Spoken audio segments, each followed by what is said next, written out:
Welcome to clear selection. Clear selection के इस video में आपका स्वागत है। इंडियन कॉन्स्टिट्यूशन मैराथन सीरीज का यह दूसरा वीडियो है और आज हम एक महत्वपूर्ण टॉपिक आपात उपबंध, जिसे कि आपातकाल कहा जाता है, उसके संबंध में जानेंगे। वीडियो अंत तक देखिएगा। पुराने सवालों को मद्देनजर रखते हुए पूरे वीडियो में मैंने उन तथ्यों को शामिल किया है जहां से कि आपातकाल के संबंध से सवाल बनते हैं और अंतिम में आपके लिए विभिन्न परीक्षाओं में पूछे गए आपातकाल से संबंधित सवालों का भी संग्रह किया गया है। आशा करेंगे कि इस वीडियो को देखने के बाद आपात संबंध से संबंधित सारे तथ्यों का संकलन आपके पास हो जाएगा। साथ ही साथ आप इस उपबंधों को याद करने के बाद परीक्षा में अपने नॉलेज का रिफ्लेक्शन भी कर पाएंगे। तो इस चैनल का एक ही मकसद है, पढ़े ऐसे सिलेक्शन हो जैसे। बिना किसी समय को गवाए हुए हर एक तथ्यों को मैं आपके सामने रखूंगा, जो कि आपके परीक्षा के लिए काफी उपयोगी होगा।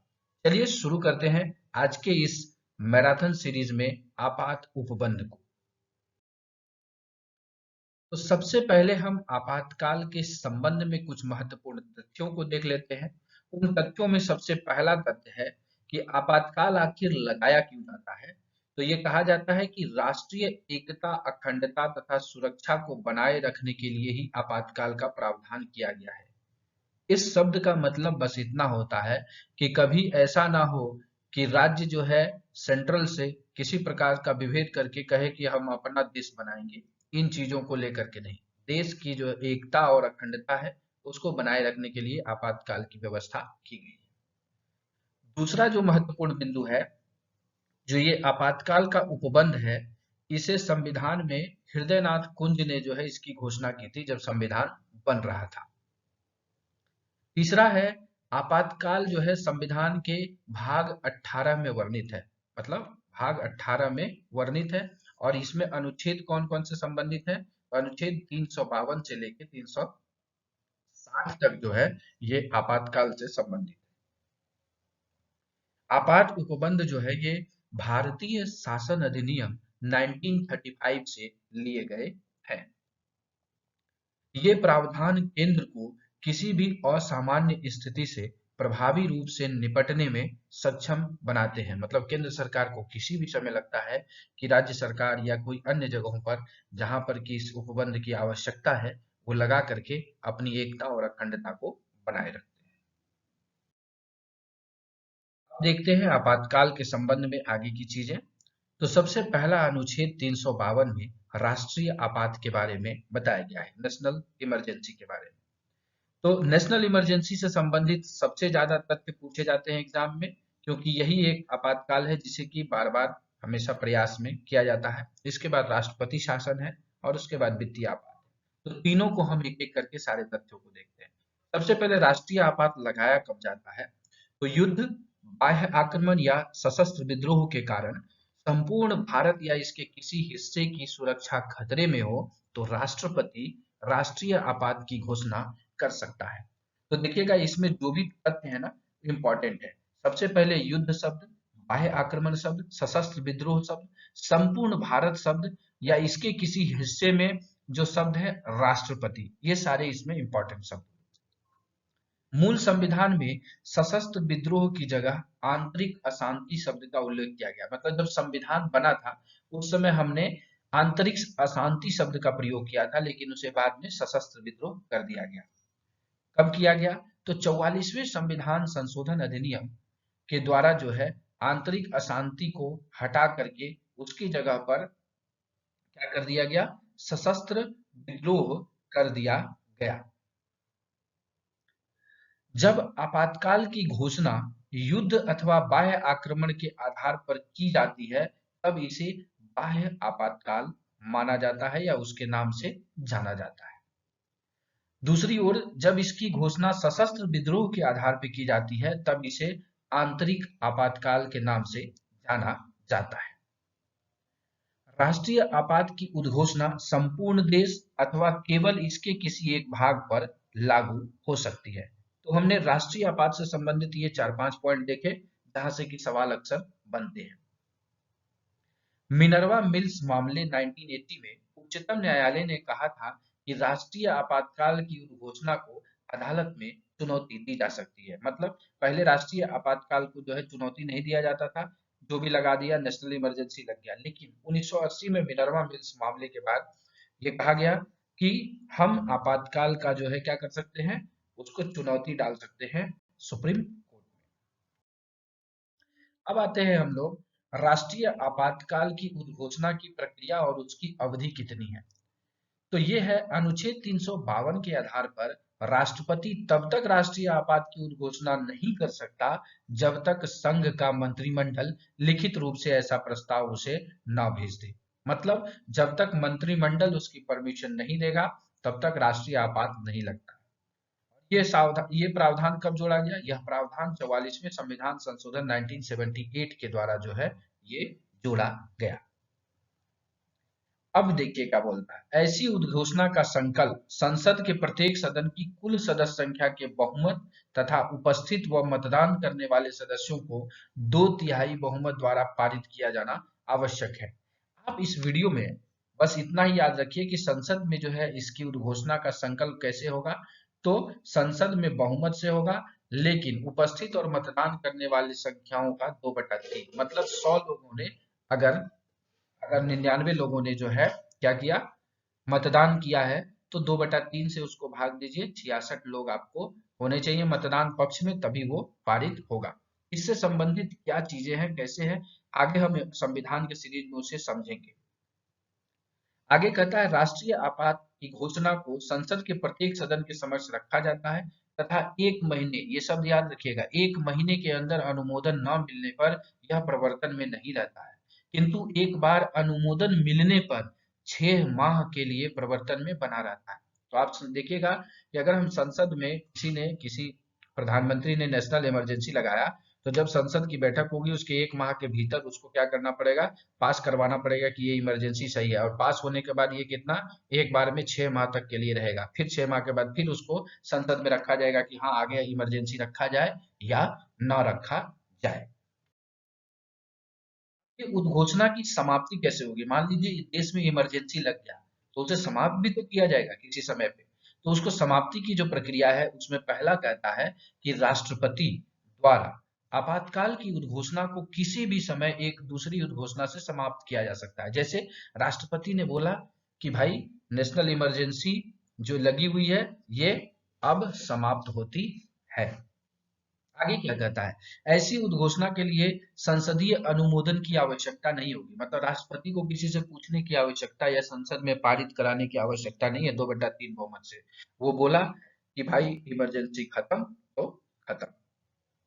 इसके अतिरिक्त राष्ट्रपति के लिए ऐसी उद्घोषणा को समाप्त कर देना आवश्यक होता है जिसे जारी रखने के लिए अनुमोदन प्रस्ताव को लोकसभा निरस्त कर दे। अब हम आते हैं कि अनुच्छेद 353 कहता है अगर हम नेशनल इमरजेंसी लगाते हैं तो उसका क्या इफेक्ट पड़ता है देश पे, हमारे ऊपर किस प्रकार से, क्योंकि ये राज्य व्यवस्था है और इस राज्य व्यवस्था का मतलब अगर कोई भी चीज देश में होगा तो उसका प्रभाव हमारे ऊपर भी पड़ता है। तो क्या कुछ प्रभाव पड़ेगा हमारे ऊपर या देश के ऊपर? सबसे पहला प्रभाव कहता है कि केंद्र को किसी राज्य को किसी भी विषय पर कार्यकारी निर्देश देने की शक्ति प्राप्त हो जाती है। मतलब कि सारा पावर किसके पास चला गया, केंद्र के पास, सेंट्रल के पास चला गया और वो राज्य को कोई भी जो है कार्यकारी निर्देश देने की शक्ति उसको प्राप्त हो जाती है। दूसरा, यद्यपि राज्य सरकारों को निलंबित नहीं किया जाता। ऐसा नहीं है कि अगर नेशनल इमरजेंसी लग गया तो राज्य की विधानसभा जो है या वो उसको निरस्त कर दिया जाएगा या वहां पर कोई मतलब कि मुख्यमंत्री नहीं रहेगा, राज्यपाल नहीं, ऐसा नहीं है। वो सारी चीजें रहेंगी लेकिन बस क्या होगा, केंद्र उसको निर्देशित करने लगेगा। संसद को राज्य सूची में वर्णित विषयों पर कानून बनाने का अधिकार प्राप्त हो जाता है। मतलब राज्य कुछ प्रकार की एक्टिविटी नहीं करेगी, अब क्या करेगी संसद जो है, संसद जो हमारा लोकसभा राज्यसभा और राष्ट्रपति से मिलकर बनता है, तो ये जो है कोई भी कानून उस राज्य के लिए बनाने लगेगी। आगे कहता है यद्यपि किसी राज्य विधायिका की विधायी शक्तियों को निलंबित नहीं किया जाता है, उसके शक्तियों को निलंबित नहीं किया जाता, लेकिन उनका पावर जो है वो थोड़ा कम हो जाता है नेशनल इमरजेंसी के दौरान।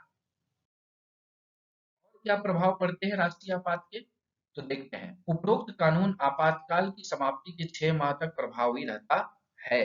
मतलब जो कानून आपातकाल में बना रहेगा, कहां पर, राज्य के लिए जो बनता है वो कानून अगर इमरजेंसी समाप्त भी हो जाता है तो उस राज्य में 6 माह तक वो प्रभावी रहता है। 6 माह के बाद ही उस पर किसी प्रकार का होता है कि इसको खत्म करे या ना करे। कहता है यदि संसद का सत्र नहीं चल रहा हो तो राष्ट्रपति राज्य सूची के विषयों पर अध्यादेश जारी कर सकता है। तो संसद का सत्र चलता है, हम आगे इस जो इंडियन कॉन्स्टिट्यूशन के सीरीज में संसद सत्र के बारे में भी चर्चा करेंगे।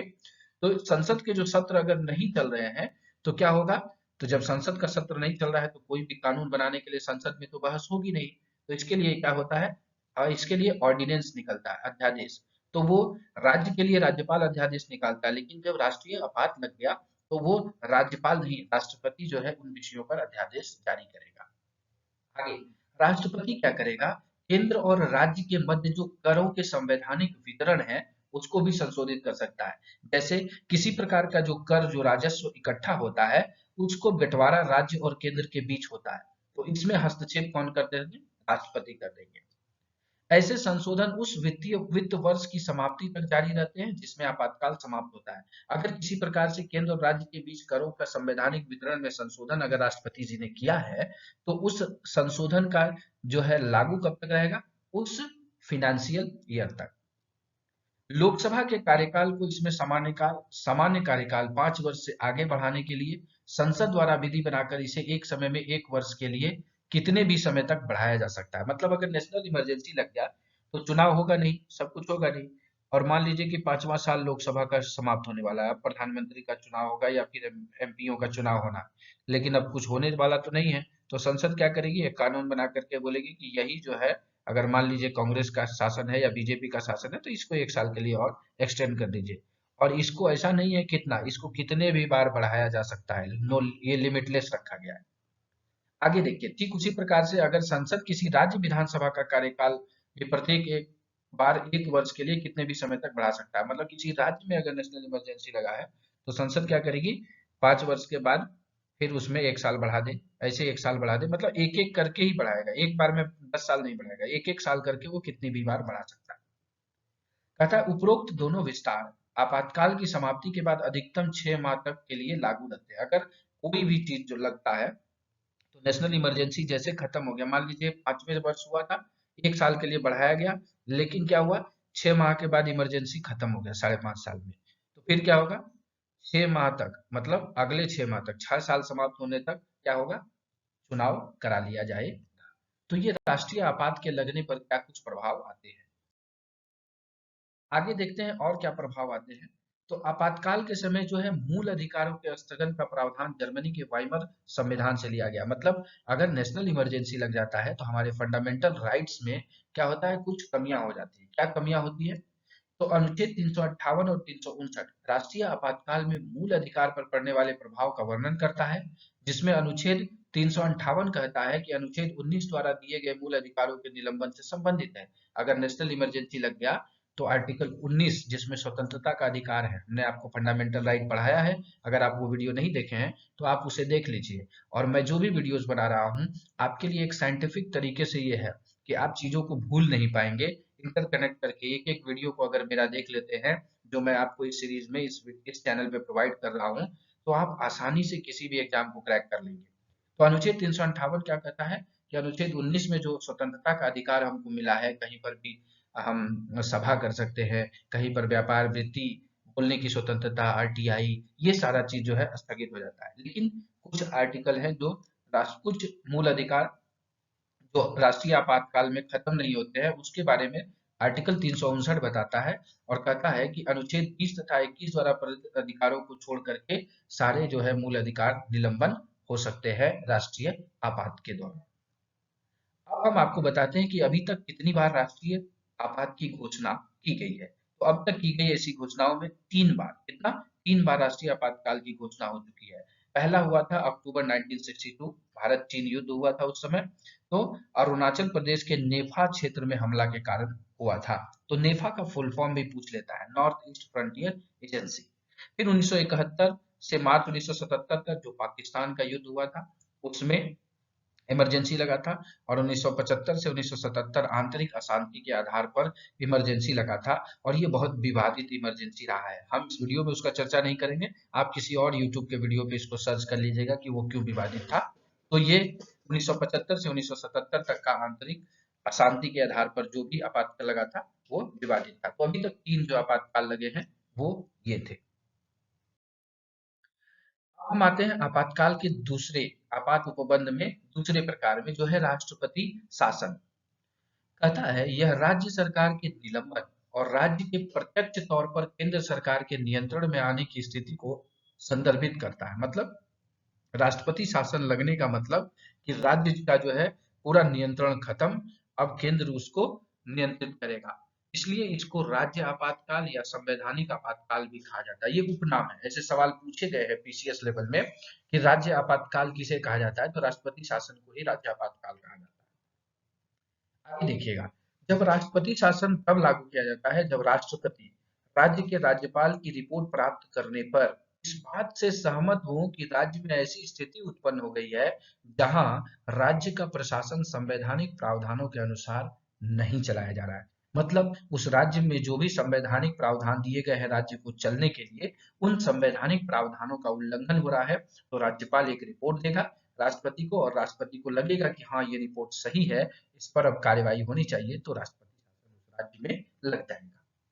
आगे कहता है कि राष्ट्रपति क्या कर सकता है, या तो मंत्रिमंडल के मौखिक सिफारिश पर राष्ट्रपति शासन लागू करते हैं। ये ध्यान रखिएगा, हमने राष्ट्रीय आपात में पढ़ा कि जब तक मंत्रिमंडल की लिखित अनुमोदन नहीं होगा तो उन चीजों पर नहीं लगेगा, लेकिन यहाँ क्या है, मौखिक अनुमोदन पर भी राष्ट्रपति शासन लग जाएगा। तथा 7 दिन के भीतर, मतलब 2 माह के भीतर संसद को साधारण बहुमत से, वहां क्या था 2/3 उपस्थित और मतदान देने वाले के 2/3, लेकिन राष्ट्रपति शासन कितने में, किस में लग जाएगा, साधारण बहुमत से, मतलब जितना लोग है उसका ½ + 1 या अनुमोदित करना आवश्यक है।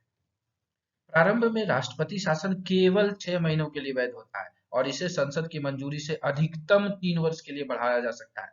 ये पॉइंट नोट करिएगा, अक्सर ये याद रखिएगा जब भी आप परीक्षा की तैयारी करते हैं तो इस स्टेटमेंट को याद रखिएगा, जहां पर होता है कुछ विवाद वहीं से बनता है परीक्षा में एक सवाल। फिर से मैं रिपीट कर रहा हूँ, जहां पे होता है एक विवाद वहीं से बनता है परीक्षा में एक सवाल। तो ये विवाद हुआ राष्ट्रपति शासन और राष्ट्रीय आपात में कि ये 6 महीने के लिए तो वैध होता है, लेकिन इसे मैक्सिमम 3 साल, लेकिन उसमें मैक्सिमम अवधि नहीं है नेशनल इमरजेंसी में।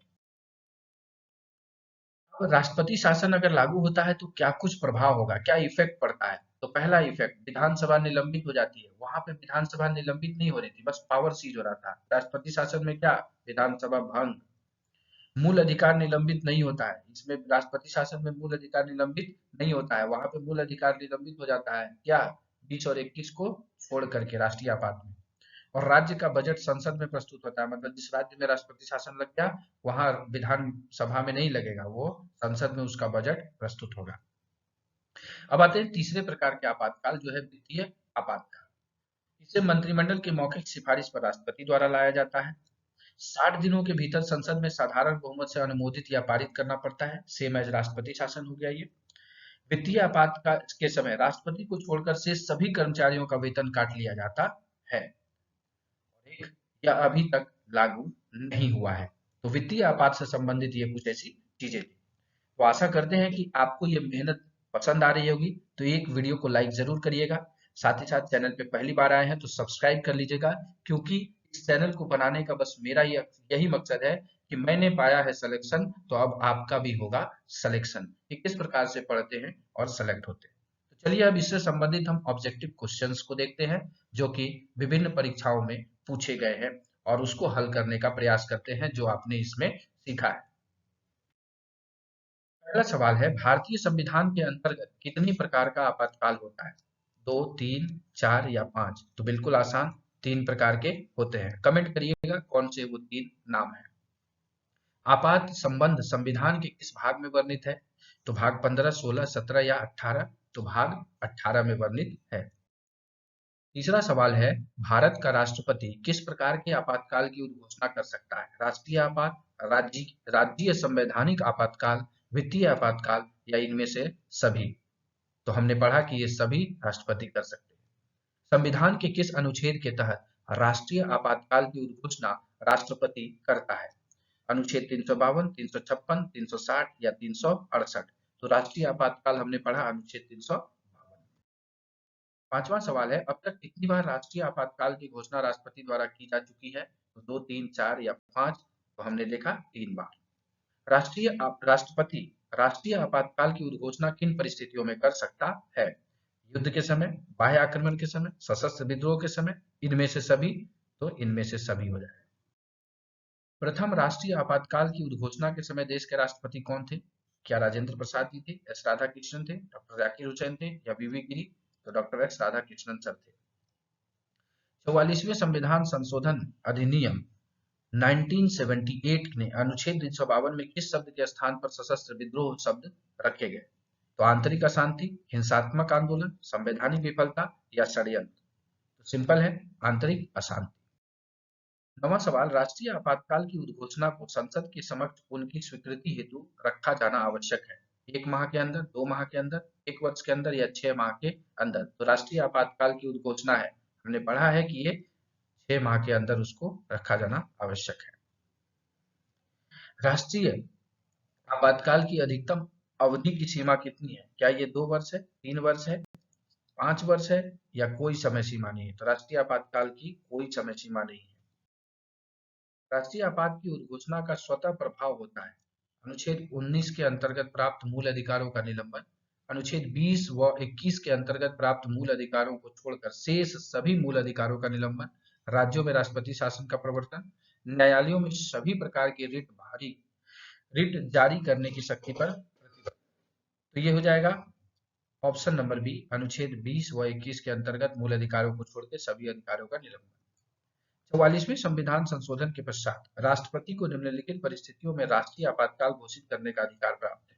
युद्ध, बाह्य आक्रमण या आंतरिक अशांति से उत्पन्न परिस्थिति, युद्ध, बाह्य आक्रमण या सशस्त्र विद्रोह से उत्पन्न परिस्थिति, केवल युद्ध या बाह्य आक्रमण की स्थिति, या युद्ध, आंतरिक गड़बड़ियां, सैनिक उपद्रव के समय।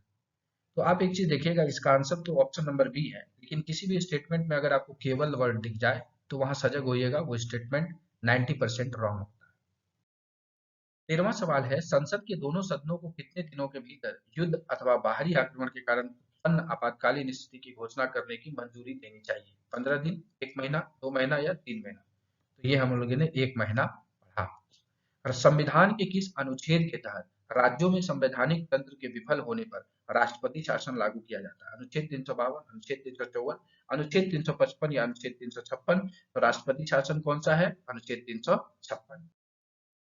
राष्ट्रपति द्वारा राज्यों में राष्ट्रपति शासन उद्घोषणा के कितने दिनों के भीतर संसद की स्वीकृति आवश्यक है? राष्ट्रपति शासन के बारे में पूछा है तो हमने पढ़ा है 60 दिन, मतलब 2 माह। किसी राज्य में राष्ट्रपति शासन की प्रारंभिक अवधि कितनी होती है? तो क्या ये राष्ट्रपति शासन कितने दिनों तक लग सकता है? प्रारंभिक अवधि में ये 6 माह तक लग सकता है। किसी राज्य में राष्ट्रपति शासन किसी परिस्थिति में अधिकतम कितनी अवधि तक लागू हो सकता है? तो राष्ट्रपति शासन का जो है एक समय सीमा दिया गया है, वो है अधिकतम 3 वर्ष तक। संविधान के किस अनुच्छेद के आधार पर राष्ट्रपति देश में वित्तीय आपात की घोषणा करते हैं? तो सिंपल है, अनुच्छेद 360 के तहत। वित्तीय आपात स्थिति के दौरान राज्य विधानमंडल द्वारा पारित सभी वित्त विधेयकों को निम्नलिखित में से किसके विचारार्थ आरक्षित रखा जाता है? राज्यपाल, प्रधानमंत्री, संसद या राष्ट्रपति? सिंपल है, राष्ट्रपति के पास। भारत में राष्ट्रपति कितनी बार वित्तीय आपात स्थिति की घोषणा कर चुके हैं? 3 बार, 2 बार, 1 बार या कभी नहीं? तो अभी तक जो है हमने पढ़ा कि कभी नहीं, कि ये आंसर हो जाएगा, वित्तीय आपातकाल की घोषणा नहीं की गई है। तो ये थे कुछ 20 महत्वपूर्ण सवाल। आशा करते हैं कि आप 20 में से 20 सवाल हल कर पाए होंगे और इस वीडियो को आपने देखा तो आपके ज्ञान में कहीं ना कहीं वृद्धि हुई होगी। साथ ही साथ ये वीडियो आपके लिए परीक्षा उपयोगी जरूर साबित हुआ। अगर आपको यह वीडियो अच्छा लगा हो तो इसको लाइक कर दें, इस चैनल को सब्सक्राइब कर लें, साथ ही साथ इस वीडियो को अपने दोस्तों के बीच शेयर करें ताकि वो भी अपनी तैयारी को अच्छे से कर पाए। तो इसी संदेश के साथ कि पढ़े ऐसे, सिलेक्शन हो जैसे, इस वीडियो को ध्यानपूर्वक देखने के लिए आप सभी मित्रों का दिल से धन्यवाद।